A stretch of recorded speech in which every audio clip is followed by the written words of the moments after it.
انت عارفة ان احنا زي البصل بالظبط، مولودين في الخطية، ما ينفعش يكون لينا قيمة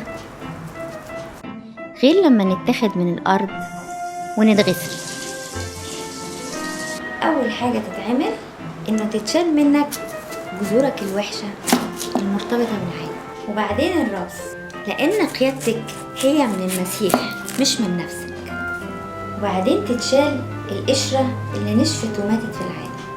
كل ما تشيلي طبقة كل ما جواكي يكون أنقى وأنقى، ولازم ربنا يكشف اللي جواكي أكتر وأكتر لحد ما يوصل لقلبك، وهنا ربنا هيكون بيتعامل معاكي ويستخدمك.